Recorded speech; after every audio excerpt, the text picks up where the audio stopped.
I think there should be somebody riding through the streets swinging a lantern and screaming that conservatives are coming, the conservatives are coming, except of course they're already here and they've been successfully infiltrating their way into all kinds of places, which has allowed them to have a minority rule. They do not represent the American people, but they are imposing their particular narrative upon us. And there's an example of this in Colorado, where a conservative group has infiltrated the school board and is now warping the educational environment for children to suit their socially conservative agenda. Um, One of the board's most contentious decisions was to adopt the adoption of the American Birthright Social Studies Standards. The conservative curriculum created by a right-wing advocacy group emphasizes patriotism, discourages civic engagement, and downplays the role of race and racism in American history. The district's new board elected superintendent also scoffs at the need for mental health services for students and has chosen not to renew the contracts of many of the district's social workers and counselors. Nearly a third of the district's teachers left after the board took over, according to the Colorado Public Radio. But also, 40% of the high school teachers in the district have chosen not to return next year, a district administrator has told NBC News. So they've already lost a third of their teachers, and now 40% of their high school teachers have said, peace out, I'm gone. And it is not sending up red flags for these conservative parents that helped put these folks in power, because apparently they're terrified of reality. Because as Stephen Colbert once said, reality has a known liberal bias. Of course, that's a joke. Reality doesn't have a bias. It just is. But these folks perceive reality as having a liberal bias because reality is something that goes against their personal narrative, the narrative they want their children to learn. How can you be a patriot, for whatever that means to you, and also be against civil engagement? Civic engagement is the foundation of our nation. It's kind of how our nation came to be.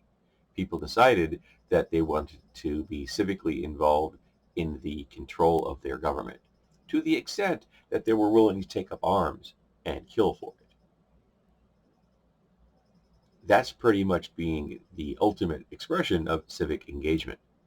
And people will, in the conservative movement, will tout how important that is. And it's one of the reasons that they'll talk about the need for, the Second Amendment uh, and their right to own, military grade hardware, because they want to be ready for the next revolution, I guess, which funnily hasn't come. They haven't overthrown any tyrants, but the number one cause of death for children right now in America is firearms. And the conservative parents don't seem to be concerned about their kids having to go through active shooter drills. Some schools have even put in bleeding stations, boxes on the wall that hold supplies that people can use in case they're trying to plug a gunshot wound at school. But they're going to kind of try to impose curriculum that gives a false history of America, otherwise known as a lie. These parents want the schools to lie to their children because those lies are comfortable to those parents. Those parents are comfortable with the lies they were told that allowed them to view their world in a rosy light and prevented them from having to face reality, because reality is ugly. If actual American history doesn't make you uncomfortable, it isn't actual American history.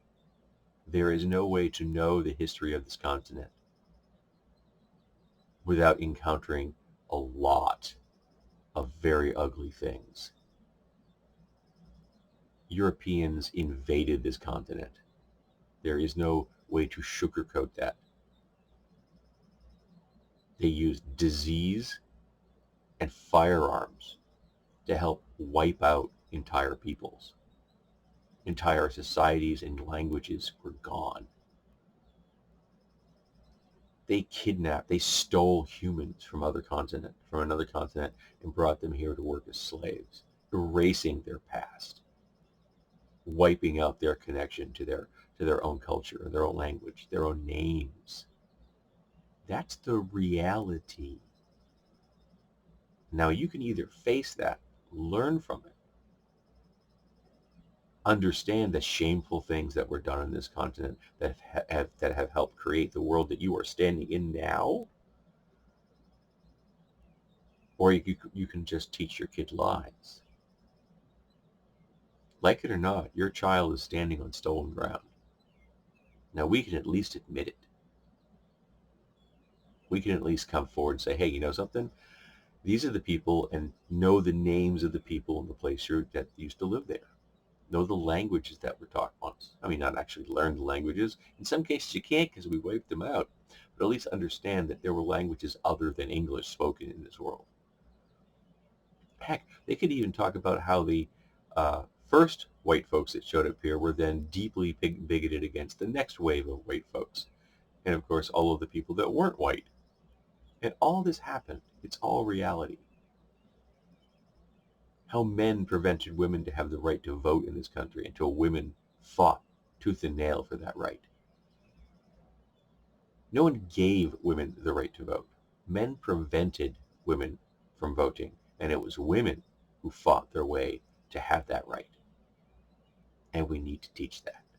That's history. But some folks don't want to listen to that. They're terrified of history because it makes America seem to be something other than a four-color comic book, which is what the version they want the world to understand. They're comfortable with that four-color comic book ideal of America. Simple, clean, uncomplicated, without any ugly spots. Curated with its dialogue and its narrative. And that's what they want their kids taught, and this is the result. Children are going to have a horrible education. The world is laughing at us for the way we educate our kids. Social conservatism is a disease, and it is spread through language, and we need to eradicate it. It is crippling us educationally. It is warping the minds of children. It is lying to them. Let's stop lying to our children. Let's start actually educating them. So someday we can at least move forward, as opposed to these folks who seem desperate to crawl their way into the past.